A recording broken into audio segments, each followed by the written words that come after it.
बोलो सतगुरुदेव की जय हो।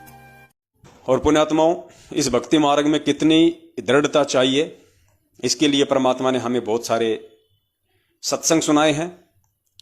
और कुछ सत्संग ऐसे हैं जो परमेश्वर ने स्पेशली वर्तमान समय के लिए ही किए थे, क्योंकि सतगुरुदेव जी अंतर्यामी हैं, क्योंकि वे पूर्ण परमेश्वर हैं, वे परमात्मा हैं।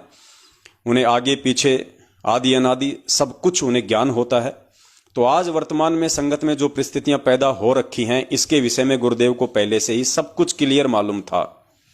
तो परमेश्वर ने उसी आधार से अपने बच्चों को उस समय उन परिस्थितियों से बाहर निकालने के लिए बहुत सारे ऐसे सत्संग किए गुरुदेव ने, जो हमारे लिए एक संकेत थे, हमारे लिए एक इशारा था कि हम उन चीजों को समझ के और वर्तमान समय में अपना बचाव कर सकते हैं। और जो परमेश्वर की जो ज्ञानी आत्माएं हैं, जो परमेश्वर की हंस आत्माएं हैं, वो आज उन सत्संगों को आधार बना के अपना बचाव भी कर रही हैं। भक्ति मार्ग पे काल एजेंटों से भी अपना बचाव कर रही हैं। अन्य प्रकार की मर्यादा ये लोग जो संगत से पिछले 7 वर्षों से तोड़वाते आ रहे हैं, सतलोक आश्रम मैनेजमेंट हरियाणा वाले, पूज्य गुरुदेव जी के बेटा बेटी, भाई बंधु, रिश्तेदार, जवाई, स्टेट कोऑर्डिनेटर स्वयं भी बच रहे हैं, अन्य भगत भाई बहनों को भी आगाह कर रहे हैं। तो पुण्यात्माओं, भक्ति मार्ग है ज्ञान आधार का। अगर वर्तमान समय बिचली पीढ़ी वाला यदि ज्ञान आधार का नहीं होता, तो परमात्मा जितना जोर आज लगा रहे हैं आप और हम जीवों को समझाने के लिए, परमेश्वर ने टेक्नोलॉजी दी, परमेश्वर ने शिक्षा दी, परमेश्वर ने ये विज्ञान दी, हमारे को ये साधन दिए, आने जाने के लिए, बात करने के लिए मोबाइल दिए, ये सारी सुविधा परमात्मा 650 साल पहले भी दे सकता था, क्योंकि वे समर्थ हैं। वे कभी भी, वे चाहें तो सतयुग में मोबाइल का आविष्कार करवा सकते हैं, वे चाहें तो सतयुग में एरोप्लेन का, हेलीकॉप्टर का आविष्कार करवा सकते हैं। यह परमेश्वर के बाएं हाथ का काम है। लेकिन परमात्मा ने वर्तमान समय को ही मोक्ष मार्ग चुना था, इसलिए परमात्मा ने वर्तमान में ये सारी सुविधाएं आप और हमें देनी थी। और इस मार्ग को परमात्मा ने ज्ञान मार्ग का नाम दिया है। बिना ज्ञान को आधार बनाए आप सतलोक नहीं जा सकते, क्योंकि ज्ञान को आधार बनाए बिना आप सतगुरु को नहीं समझ सकते। और जब आप सतगुरु को नहीं समझेंगे तो उनके सत्संगों को नहीं समझ सकते। सत्संगों को नहीं समझेंगे तो कभी भी आप सतलोक जाने के लायक नहीं बन सकते हैं। तो कुछ एक झलक आपको दिखाते हैं सतलोक आश्रम मैनेजमेंट हरियाणा वाले उन लोगों की, जिनको संगत बहुत बड़ा भगत मानती है, और ऐसे ऐसे व्यक्ति जिनके कहने पे सभी स्टेट के स्टेट कोऑर्डिनेटर काम करते हैं। यानी जितने भी स्टेट के स्टेट कोऑर्डिनेटर हैं, वो सब के सब जिस बंदे के एक इशारे पे काम करते हैं, आगे मैसेज फॉरवर्ड करते हैं आंख बंद करके, उस बंदे का कितना ज्ञान आधार है, जिसका नाम है नवीन सोनीपत वाला। शायद वर्तमान में उसको सोनीपत के नामदान केंद्र की सेवा दी हुई है।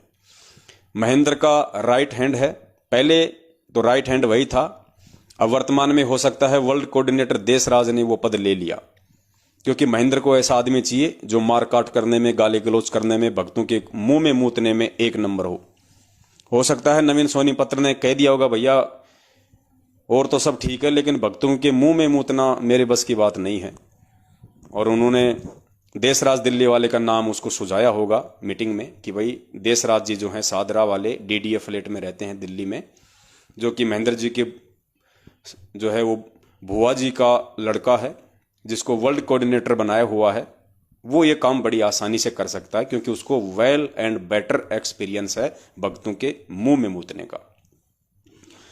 तो वो नवीन जी जिनके इशारे पे सभी स्टेट कोऑर्डिनेटर काम करते हैं, थोड़ा सा उनकी आपको एक झलक दिखा देते हैं। उसके बाद शायद उन तमाम भक्तों के आंखों के ऊपर जो काली पट्टी या जो काला चश्मा चढ़ा हुआ है अज्ञानता का, शायद थोड़ा बहुत वो फीका पड़ जाए उसका रंग, और आपको महसूस हो कि हम 7 साल से किन मूर्खों की संगति कर रहे थे, किन मूर्खों की संगति के चलते हमने तमाम परमेश्वर की मर्यादाओं को तार बतार कर दिया और अपना बेड़ा गर्क कर लिया। पुण्यात्माओं, हमने उनके जैसा नहीं बनना है, हमने अपने परमेश्वर के जैसा बनना है। परमेश्वर ने जैसा एक भगत के गुण और लक्षण बताए हैं, हमें वैसा बनना है। तो ये साध संगति का यही मकसद है कि हम परमेश्वर के ज्ञान को आधार बनाएं, और जो तमाम गलतियां हमारे से पहले हमारे बड़े भगत भाई बहनों ने की हैं, उन तमाम गलतियों से हम शिक्षा लें, हम सबक लें, और आगे हम भक्ति मार्ग पे आगे बढ़ें। तो सबसे पहले आपको नवीन सोनीपत वाले की एक छोटी सी ऑडियो सुनाते हैं, उससे आपको आइडिया लगेगा कि वास्तव में 7 साल से हम किस राह पे चल रहे थे।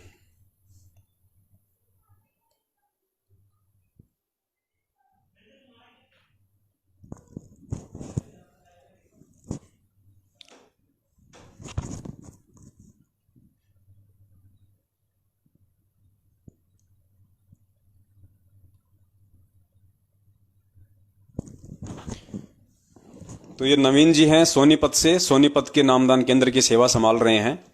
अब सोचिए, जो व्यक्ति 7 साल से महेंद्र का राइट हैंड हो, जो व्यक्ति सभी स्टेट कोऑर्डिनेटर को सलाह देता हो, सभी स्टेट कोऑर्डिनेटर इस नवीन सोनीपत के मैसेज के इंतजार में हो, जैसा ये मैसेज दे उसी अनुसार फिर आगे उन स्टेट कोऑर्डिनेटरों के द्वारा जिला कोऑर्डिनेटरों को वो मैसेज फॉरवर्ड किया जाता है, जिला कोऑर्डिनेटर के द्वारा नामदान केंद्र वालों को फॉरवर्ड किया जाता है और फिर आगे पूरी संगत को मूर्ख बनाया जाता है। तो इस व्यक्ति के क्या विचार हैं थोड़ा सा आप जी जान लीजिए, क्योंकि वैसे तो दास ने अनेकों बार वीडियो बना के पूरे मैनेजमेंट का कुकर्म आपकी आंखों के सामने रखा हुआ है। गुरुजी के बेटा बेटी से लेके, गुरुजी की कलयुगी पत्नी से लेके, उनके रिश्तेदारों तक के, सभी स्टेट कोऑर्डिनेटर के, सबके कर्म कुकर्म, उनका चरित्र, उनका व्यवहार, उनका बोलचाल, उनकी भाषा, दास ने कई वीडियो बना के आप जियों को दिखाया हुआ है। बीच बीच में दिखाना आवश्यक है ताकि जो लोग इनके पीछे आंख बंद करके भेड़ चाल में चल रहे हैं उनको थोड़ा सबक मिले। वैसे भी परमात्मा कहते हैं कि यदि कोई व्यापारी होता है और किसी गोदाम में 1000 अनाज की बोरियां रखी हैं और उसने यदि व्यापार करना है तो वो 1000 बोरियों को खोल खोल के नहीं देखता है। वो क्या करता है, वो एक फॉर्मूला अपनाता है। एक लोहे का एक पैना सा बताया गुरुजी ने, जिसको कहते हैं परखी। आगे से बिल्कुल वो पैना होता है, पीछे से थोड़ा चौड़ा होता है।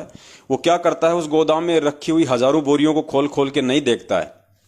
वो उस गोदाम में बीच बीच में जाके 4-5 बोरियों के अंदर वो परखी मारता है। परखी बाहर निकालेगा, कुछ दाने गेहूं जो भी हैं वो उस परखी में आ जाते हैं और उस परखी में से वो देख लेता है कि इस बोरी के अंदर ये किस क्वालिटी का अनाज है। तो 5-7 बोरियों में वो परखी मार के चेक कर लेता है और उसको आइडिया लग जाता है तमाम 1000 बोरियों का कि इस गोदाम में कौन सी क्वालिटी का माल है।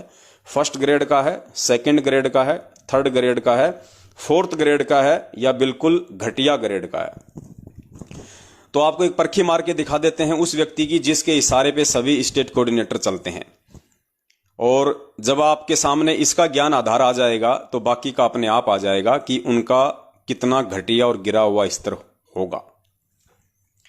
अब ये भाई साहब अपने, जब दास ने 5 घंटे की डीवीडी सन 2016 में परमपिता परमेश्वर जी के आशीर्वाद से संगत को जगाने के लिए सबूतों सहित बनाई थी और हजारों भगत भाई बहनों को हमने जा हमने वो कोरियर की, हजारों को अपनी जेब से पैसा लगा के हमने वो कोरियर किया, हजारों भगत भाई बहनों को। वो दास की सबसे पहली वीडियो थी संगत में 2016 में, 5 घंटे की डीवीडी। उसके बाद में एक नकली ऑडियो भी निकाली थी सतगुरुदेव जी की कलयुगी बेटी मंजू ने कि गुरुजी पवन दास ने 5 घंटे की डीवीडी निकाली है, संगत को भ्रमित कर रहा है। वो दास की पहली डीवीडी थी 5 घंटे की, जिसने मैनेजमेंट के अंदर खलबली पैदा कर दी थी। काफी आत्माएं सच्चाई के साथ में जुड़ी। उसके बाद इस नवीन सोनीपत वाले को मैनेजमेंट ने निमित्त बनाया कि भैया तू भी कुछ कर, हमारी छाती पे मूंग दलेगा बैठा बैठा। संगत के दान से तुम टूक तोड़ रहे हो, गाड़ियों में घूम रहे हो, 20-20, 25-25 हजार रुपए तुम तनख्वाह ले रहे हो, मेरे सिर पे क्यों बैठे हो भूत बन के। तो महेंद्र बोगड़े ने कहा कि नालायक तू भी तो कुछ बना घंटे 2 घंटे का, ताकि संगत को मूर्ख बनाया जा सके, वापस जागी हुई संगत को नींद में सुलाया जा सके। तो भाई साहब ने आनन फानन में एक 2 घंटे का वीडियो बनाया था, गुरुद्रोहियों का पर्दाफाश, और उसके अंदर इतनी गलतियां कर दी भाई साहब ने जिसकी कोई गिनती नहीं। तो एक गलती आपको दिखा देते हैं, बाकी गलतियां फिर आपके ऑटोमेटिक समझ में आ जाएंगी। तो भाई साहब ने कहा कि वो जो गुरुद्रोही हैं अपने आप को गुरु जी के भगत कहते हैं, और वो कहते हैं हमारे विषय में कहा इसने, नवीन ने, कि वो पवन कहता है कि संत मत ज्ञान आधार से चलता है, संत मत ज्ञान आधार से चलता है। क्योंकि भाई हमें गुरु जी ने यही बताया ना, परमेश्वर का मार्ग है, परमेश्वर का विधान है। परमेश्वर ने सत्संगों में यही बताया कि बेटा ज्ञान जो संत मत है वो ज्ञान आधार से चलता है। अगर ज्ञान आधार ही नहीं होता तो फिर तुम इधर से क्यों आए? राधा स्वामी पंथ में ठीक थे, आसाराम जी के पंथ में ठीक थे, जय गुरुदेव के पंथ में ठीक थे, लेकिन तुम्हें वहां से बेटर ज्ञान मिला तो तुमने ज्ञान को आधार बनाया और तुम इस पंथ में आ गए। अगर संत मत ज्ञान आधार से ना होता तुम्हें मुझ रामपाल दास से जुड़ने की आवश्यकता ही नहीं थी। तो संत मत पूज्य गुरुदेव ने ज्ञान आधार से बताया है। दास बाद में आपको उसके सबूत भी दिखाएगा। तो भाई साहब ने वीडियो बनाया और कहा कि ये पवन दास कहता है, ये गुरुद्रोही कहते हैं कि संत मत ज्ञान आधार से चलता है, और फिर गुरुजी का नाम लेके कह रहा है नालायक। अरे कम से कम अपने विचार प्रकट कर देता तो भी चलता। बीच में गुरुजी का नाम डाल के कह रहा है, जबकि गुरुजी कहते हैं कि संत मत ज्ञान आधार से नहीं चलता है, संत मत गुरुजी के आदेश से चलता है। भाई साहब कल को गुरुजी शरीर छोड़ के चले जाएंगे, तब ये संत मत कौन से आदेश से चलेगा? तब कहां लाओगे आदेश गुरुजी के? फिर तो फेल हो गया गुरुजी का मार्ग, 1000 साल तक चल ही नहीं पाएगा। अगर संत मत अगर गुरुजी के आदेश से चलता है तो जब गुरुजी सतलोक चले जाएंगे तो उनके जाने के बाद तो फिर मार्ग ये चल ही नहीं सकता, क्योंकि आदेश कोई देने वाला होगा नहीं, गुरुजी सतलोक चले जाएंगे। तो इतनी बड़ी मूर्खता इन लोगों की खोपड़ी में समाई हुई है। पहले सुन लीजिए इसकी ऑडियो, फिर आगे जिक्र करेंगे। से प्रार्थना है, ये वीडियो केवल उन भक्तात्माओं के लिए बनाई जा रही है जिनको जो सत सेवक बने हुए हैं उनको गुरुजों ने गुरुद्रोही घोषित कर रखा है, और वो क्या ये कहते हैं कि हम गुरुद्रोही नहीं है। तो सबसे पहले आपको बता दें कि गुरुजी बताते हैं संत मत गुरुजी के आदेश से चलता है। जो गुरुजी का आदेश नहीं मानता वो गुरुजी का शिष्य ही नहीं है। संत मत ज्ञान आधार से नहीं चलता, गुरुजी के आदेश से चलता है, और जो गुरुजी के आदेश को नहीं मानता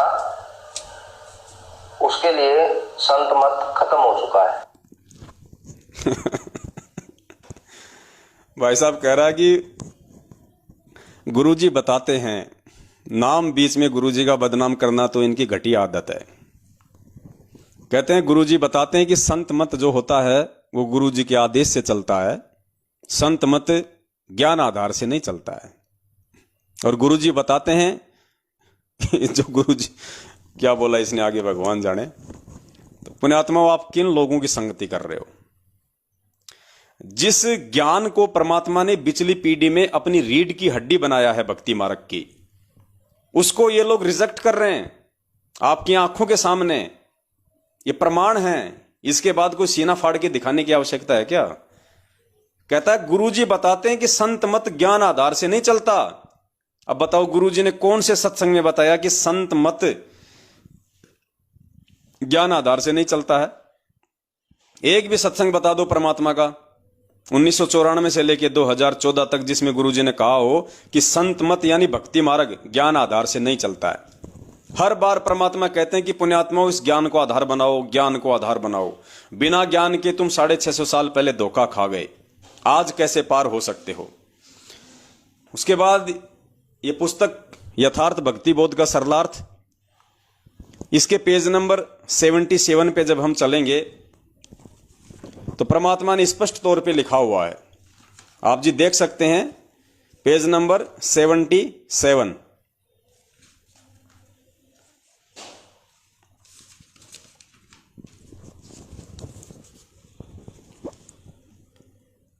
ये पुस्तक है यथार्थ भक्ति बोध का सरलार्थ, पेज नंबर 77। आप जी देख लेना अगर आपके घर में रखी हो तो।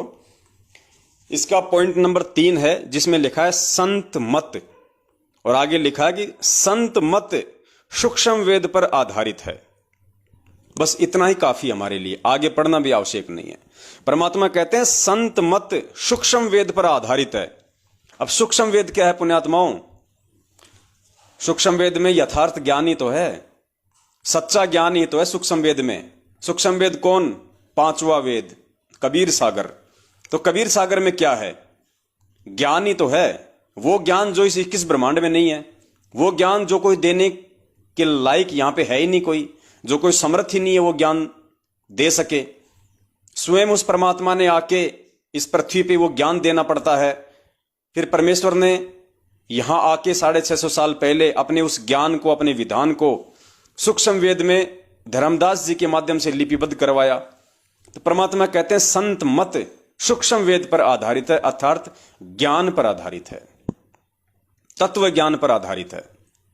और ये भाई साहब कह रहा है कि संत मत में ज्ञान आधार नहीं चलता है, गुरुजी का आदेश चलता है। चलो ठीक है भाई, जब तक गुरुजी हैं तब तक तो हम गुरुजी के आदेशों पे चल लेंगे, और जब गुरुजी शरीर छोड़ के जाएंगे या जैसे भी जाएंगे परमात्मा यहां से, उसके बाद ज्ञान आधार फिर कहां से लाओगे आदेश? फिर संत मत कैसे चलेगा? तो पुण्यात्माओं, ये लोग नींद में बोलते हैं, नींद में। गुरुजी कहते हैं ना कि जो सन्नीपात का जो मरीज होता है ना, वो नींद में बांटता है, नींद में। उसको पता ही नहीं होता मैं क्या बोल रहा हूं, मैं क्या नहीं बोल रहा। और परमात्मा इनके इन विचारों से भली भांति परिचित थे, क्योंकि 24 घंटे ये लोग गुरुजी के आसपास ही रहा करते थे। ये नवीन सोनीपत ये सारनामी है, आश्रम में इसको प्रधान कहते थे, प्रधान जी। ये गुरुजी के आसपास ही रहा करता था, बचपन से ही भक्ति में लग गया था। इसके फादर का नाम है राजेंद्र भटगांव, शायद राजेंद्र भटगांव, क्योंकि सोनीपत के पास में कोई भटगांव गांव है, वहीं के ये लोग रहने वाले हैं। तो राजेंद्र भटगांव शायद इसके पापा जी का नाम है, जो जेल में है। और इसको बना रखा है सोनीपत का नामदान संचालक मुखिया। अब मुखिया साहब के विचार आपके सामने दास ने रख दिए हैं, उसी की जुबानी। तो पुण्यात्माओं, अब और क्या समझाएं इससे ज्यादा। तो परमेश्वर को तो पहले से मालूम था इनके खोके दिमाग का, इनके खाली भेजे का, इसलिए परमात्मा सत्संगों में बीच बीच में जिक्र कर दिया करते थे, परमात्मा इशारा दे दिया करते थे कथा कहानियों के माध्यम से। क्योंकि मालिक को पता था कि यहां जो भगत आएगा बेचारा इतना जल्दी वो ज्ञान को आधार नहीं बना पाएगा। वो इन बड़े बड़े लोगों को देख के, जो गले में बंदूक लटका के घूमते रहते हैं, कमर में पिस्तौल डाल के, जानबूझ के थोड़ा सा उसका मुंह दिखा दिखा के चलते हैं संगत में। या गुरुजी को मालूम था कि कोई मेरे भाई को देखेगा, मेरे बेटा बेटी को देखेगा, मेरी पत्नी को देखेगा, तो अज्ञानता में सोच लेगा हो ये तो पता नहीं, ये तो मोक्ष प्राप्त की हुई आत्माएं हैं, ये तो बस खाली फॉर्मेलिटी के लिए आश्रम में बैठी हैं, बाकी इनकी आत्मा तो कब की सतलोक जा चुकी है। तो परमात्मा ने वैसे उनका नाम लेके भी काफी बार बहुत सारे एविडेंस हमें दिए हैं। अब परमेश्वर ने जो कथा हमें जो सुनाई है, उस कथा के माध्यम से हमें मालूम पड़ेगा कि परमात्मा हमें क्या समझाना चाहते थे। उस समय परमात्मा यही समझाना चाहते थे कि बच्चों, ये भक्ति मार्ग सीनियरिटी और जूनियरिटी का नहीं है, छोटे बड़े का नहीं है। ये भक्ति मार्ग प्रारब्ध के मजबूत संस्कार आधार से निर्धारित होता है। किस भगत के कितने पिछले मजबूत भक्ति संस्कार हैं, भले ही उसने आज ही नाम लिया है, अगर पिछले जन्म में यदि वो मेरा शिष्य रहा है और काफी समय तक उसने मेरी संगति की है, उस आधार से उसका वर्तमान जीवन निर्धारित होता है कि वर्तमान में किस हद तक वो भक्ति मार्ग पे संघर्ष कर पाएगा, वो टिक पाएगा। तो संगत की ये भ्रमणा तोड़ने के लिए कि भैया मेरे बेटा बेटी भाई बंधु रिश्तेदार जवाई इन बड़े बड़े कोऑर्डिनेटरों को सेवादारों को देख के मत चलना भक्ति मार्ग पे, वरना धोखा खा जाओगे। तुम अपने आप को छोटा मत समझना, तुम सबके भक्ति संस्कार बराबर हैं, इसलिए तो तुम मेरी शरण में आए। तो परमात्मा ने सत्संगों के माध्यम से काफी बार हमें आगाह किया, और परमेश्वर ने ऐसा ही एक सत्संग हमें सुनाया, एक 4 साल वाले भगत का और एक 40 साल से भक्ति कर रहे भगत का। 2 भगत थे, एक तो 4 वर्ष से साधना कर रहा था और एक 20 वर्ष से साधना कर रहा था। उन दोनों का परमात्मा ने एग्जाम्पल दिया, और परमेश्वर ने उस कथा के माध्यम से यह साबित किया कि जिनको लोग अपनी अज्ञानता के चलते मानते हैं कि ये तो बहुत समय से भगत है, बड़े समय से गुरुजी की भक्ति कर रहा है, इसको तो सार नाम प्राप्त है, ये तो 24 घंटे गुरुजी के पास रहता है, अरे ये तो गुरुजी का भाई है, अरे ये तो गुरुजी का भांजा है सुनील लाठर, और भाई ये अरे ये मोटा मोटा ये वीरेंद्र, ये तो गुरुजी का बेटा है बावड़ा, इसको तो गुरुजी बचपन में ही तत्व ज्ञान देने लग गए थे और इसको तो एडी से चोटे तक पूरा पैक कर रखा है ज्ञान से। तो परमात्मा ने हमारी वो भ्रमणा तोड़ने के लिए ये कथा सुनाई थी 4 साल वाले और 40 साल से भक्ति कर रहे भगत की। तो सुनिए पहले आप ये परमात्मा के मुख कमल से कथा और फिर निष्कर्ष निकालना कि इस कथा का क्या निष्कर्ष निकलता है। 2 साधक थे। एक 40 वर्ष से साधना कर रहा था, बड़ी बड़ी दाढ़ी बढ़ा रखी, बैठा पति परमात्मा प्राप्त दिखाई देता। एक 4 वर्ष से साधना प्रारंभ की थी, नौजवान बच्चा था। एक देवदूत आता था भगवान के दरबार से, उन दोनों से मिलता था, घंटों भगवान की बातें चर्चा करके दोनों से। वो रहते थे अलग अलग, एक इधर एक दूसरी पश्चिम में एक पूर्व में, गांव के नगर के। दोनों के पास चर्चा करके जाता था। एक दिन उस देवदूत ने भगवान से कहा, भगवान विष्णु से, कि भगवान आपके 2 भगत बड़े अटल हैं, आपके ऊपर पूरा विश्वास करते हैं।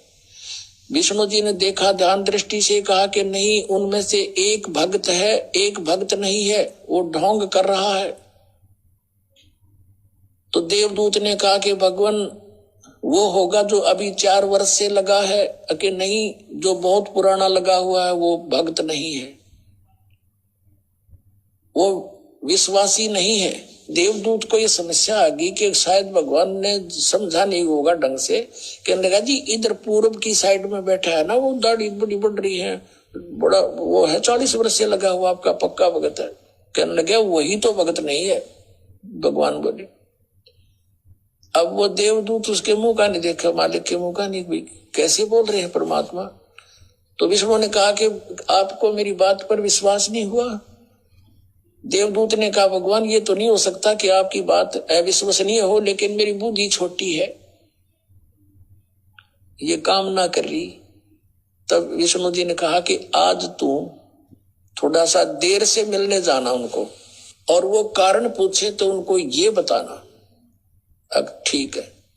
वो सबसे पहले गया तो उससे के पास जिसने सही भगत मानना था, 40 वर्ष से भक्ति कर रहा था, उसके पास गया तो उसने पूछा उस बड़े भगत ने कि देवदूत आज तो बहुत देर कर दी, 2-3 घंटे लेट आए, क्या बात होगी, स्वस्थ तो हो।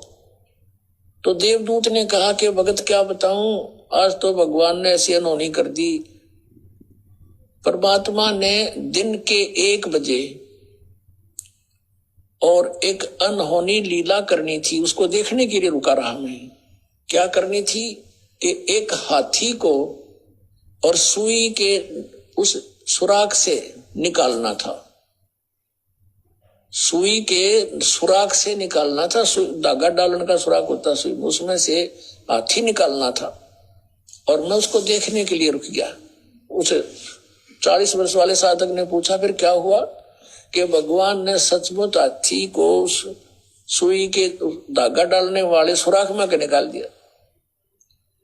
वो क्या कहता है कि देवदूत ऐसी झूठ बोल किसी का जच जा, ऐसी बकवाद नहीं करा करते, ये कभी हो सकता है?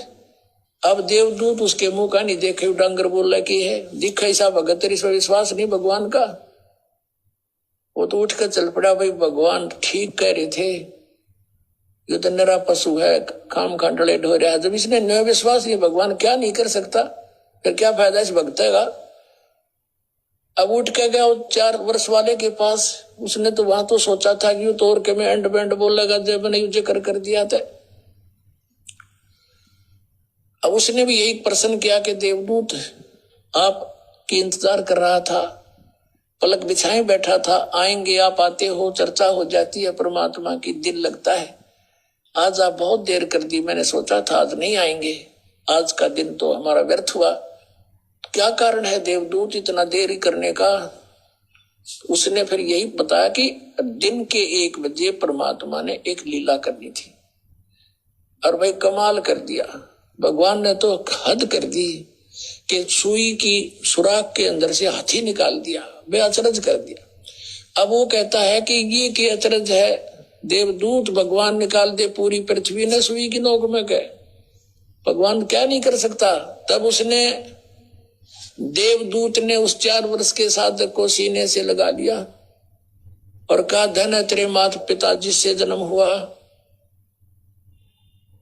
तू है भाई सच्चा भगत, भगवान ठीक कह रहे थे, तू 1 नंबर का भगत है। जिसमें विश्वास नहीं भगवान का, और परमात्मा भी कहते हैं क्या हुआ भक्ति करने जब मन में नहीं विश्वास, क्या फायदा उस भक्ति का। परमात्मा जो चाहे सो कर ही, सतगुरु जो चाहे सो कर ही, 14 कोट दूत जम डर ही, ऊत भूत जम त्रास निवारे, और चित्रगुप्त के कागज पाड़े। बोलो सतगुरुदेव। पुण्यात्माओं, ये सत्संग परमात्मा ने हमें मनोरंजन के लिए नहीं सुनाए थे।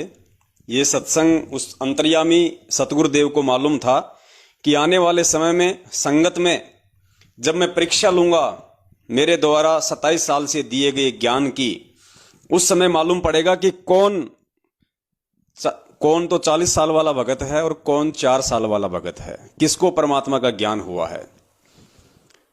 तो जो 40 साल से साधना कर रहा था उसको विश्वास नहीं था, बिना विश्वास के खाली ढोंग कर रहा था, पाखंड कर रहा था, देखा देखी में लग रहा था। और वो देवदूत अपनी अज्ञानता के चलते उसको बहुत बड़ा उसको भगत मान रहा था। जैसे आज लाखों की संगत पूज्य गुरुदेव जी के बेटा बेटी भाई बंधु रिश्तेदार जवाई स्टेट कोऑर्डिनेटर इनको बहुत बड़ा भगत मान रही थी। देखा देखी में किसी ने बुद्धि विवेक का इस्तेमाल नहीं किया, गुरुदेव के ज्ञान को आधार बना के नहीं सोचा, सिर्फ गुरुदेव के रिश्तेदार समझ के ही उनको बहुत बड़ा मान लिया। तो परमात्मा ने कहा कि वो ढोंग कर रहा था, वो पाखंड कर रहा था, उसको विश्वास नहीं था। और जब देवदूत ने कहा कि भाई परमात्मा ने तो चाड़ा कर दिया, अचरज कर दिया, भगवान ने तो दिन के 1 बजे सुई की नोक में से हाथी निकाल दिया, भाई मैं उसको देख के आ रहा हूं। तो उस 40 साल वाले ने इतना भी विचार नहीं किया, चलो भगवान पे तो विश्वास नहीं, कम से कम रोजाना देवदूत से बातचीत करता था, कम से कम उस पे तो विश्वास कर लेता कि ये देवदूत कह रहा है कि मैं मेरी आंखों से देख के आया हूं, और उसको भी कह रहा है कि ऐसी झूठ बोल जो किसी के जचे। सुई की नोक में से हाथी निकलता है, ऐसी झूठ मत बोल, दुनिया का भक्ति से विश्वास उड़ जाएगा। तो देवदूत ने सिर में थप्पी मारी कि भाई भगवान सही कहते थे, भाई ये तो कति, ये तो डांगर है, डांगर पशु है ये तो। फिर 4 साल वाले के पास में गया, सतसेवकों के पास में गया, और वहां भी वही बात कही कि भाई भगवान ने चाड़ा कर दिया, अचरज कर दिया परमात्मा ने, भाई सुई की नोक में से, सुई के छेद में से भगवान ने हाथी निकाल दिया, और भाई वो चमत्कार देख के आ रहा हूं मैं। तो उस सतसेवक ने 4 साल वाले भगत ने कहा, जो 4 साल से भक्ति कर रहा था, उसने कहा कि देवदूत भाई ये कौन सी अचरज की बात है भला, इसमें चाड़ा क्या हो गया, ये कोई नई बात है क्या? अरे भगवान सुई की नोक से हाथी तो छोड़ो, भगवान तो पूरी धरती को निकाल दे, पूरे असंख्यों ब्रह्मांडों को निकाल दे वो परमात्मा सुई की नोक में से, ये कौन सी अचरज की बात है बताओ? परमात्मा किसको कहते हैं फिर? तो गुरुजी ने कहा कि छाती से लगा लिया उसको देवदूत ने, और कहा कि धन्य है तेरे माता पिता जिनसे तेरा जन्म हुआ। और परमात्मा कहते हैं क्या होत हरि नाम बिना जो मन में ना विश्वास। और परमात्मा अपनी वाणी में कहते हैं कि कहे कबीर सुनो भाई साधो मैं तो हूं विश्वास में। तो पुण्यात्माओं, आज वही स्थिति संगत में होनी थी। अंतर्यामी सतगुरु को पहले से इस बात का मालूम था, इसलिए गुरुदेव ने यह कथा हमें कई बार सुनाई, आगाह करने के लिए कि बच्चों सावधान रहना, जब मैं तुम्हारी परीक्षा लूंगा उस समय केवल मेरे ज्ञान को आधार बनाना, मेरे बेटा बेटी भाई बंधु रिश्तेदार जवाई को आधार मत बनाना। आज हम सत्सेवक कह रहे हैं कि धरती पे 8 सितंबर 1951 से भगवान प्रकट है। संत रामपाल जी महाराज जी, जिनको हम बंदी छोड़ कहते हैं, सतगुरु कहते हैं, और बंदी छोड़ की परिभाषा है जो बंधनों से छुटकारा दिलवा दे। तो बंधनों से छुटकारा केवल पूर्ण परमात्मा दिलवा सकता है। सतगुरु की परिभाषा को परिभाषित करते हुए पूज्य गुरुदेव जी ने बताया कि ना सतगुरु जननी जने, जननी यानी मां, और जने यानी पैदा करना, कि ना सतगुरु जननी जने, जो मां होती है, मां के गर्भ से सतगुरु का जन्म नहीं होता।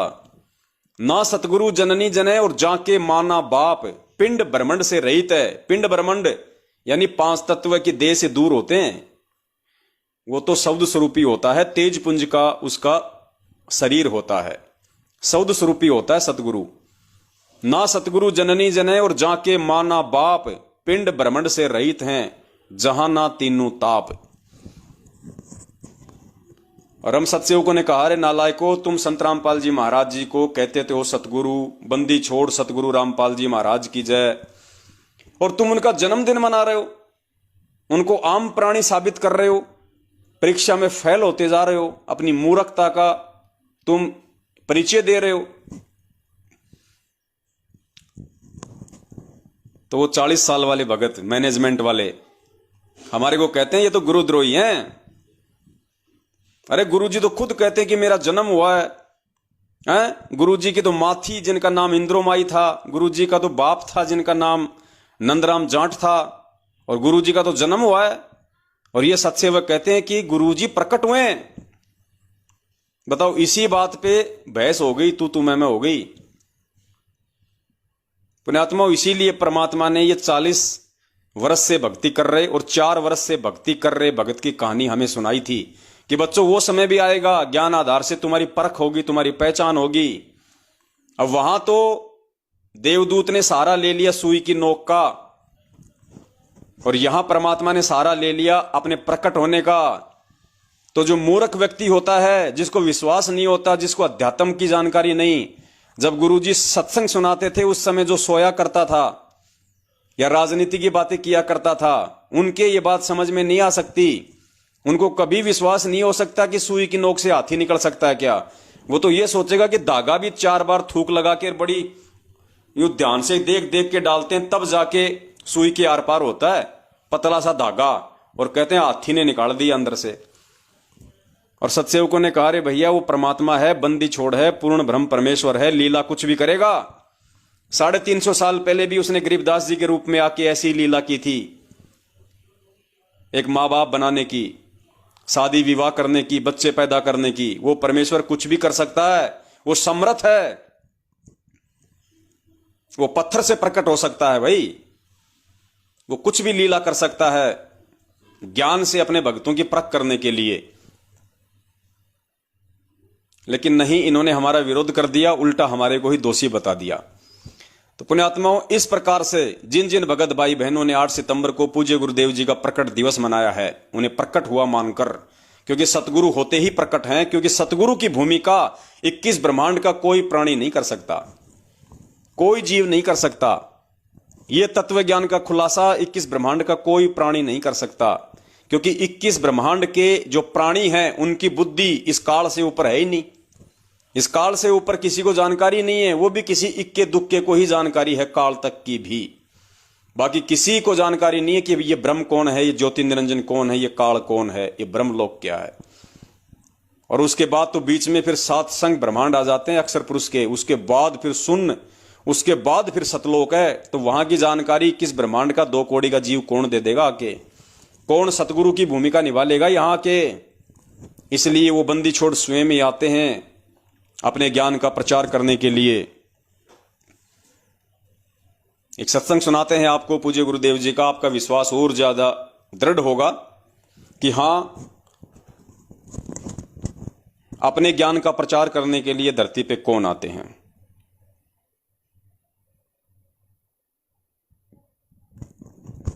इस सत्संग में परमात्मा ने बताया कि वो परमात्मा अपने तत्व ज्ञान का स्वयं ही दूत होता है। दूत यानी संदेशवाहक, वो परमात्मा स्वयं ही होता है। इससे क्या साबित होता है, गुरुदेव का सत्संग सुनिए। पहले ऋषियों ने अपना ये निर्णय देकर छोड़ दिया कि कबीर दंडी ही कबीर दंडी। ये कबीर जो है ये अद्वितीय है, अद्वितीय, इसके बराबर कोई नहीं है। पर ये है कौन, ये हमारी बुद्धि से बाहर की बात है। तो वो स्वयं अपना ज्ञान देने के लिए स्वयं आती है। यही यजुर्वेद का आपको 29वें अध्याय का 25वां श्लोक बताता है कि वो स्वयं अपने सत्य ज्ञान का दूत है, यानी स्वयं दूत बनकर, संदेशवाहक बनकर, परचेता आता है। वो कबीर ऋषि, वो कबीर परमेश्वर है, और नहीं बता सकता इस पूर्ण परमात्मा की महिमा को, वो स्वयं आते। तो इसलिए ये यजुर्वेद जहां लिखा हो, स्पष्ट कर दिया पूज्य गुरुदेव जी ने कि उस ज्ञान को और कोई नहीं बता सकता, वो स्वयं ही अपने तत्व ज्ञान का दूत बन के आता है, संदेश वाहक बन के आता है। और बार बार दास आपको वाणियां सुनाता है कि साहिब से सतगुरु भय, सतगुरु से भय साध, ये तीनों अंग एक हैं, गति कुछ अगम अगाध।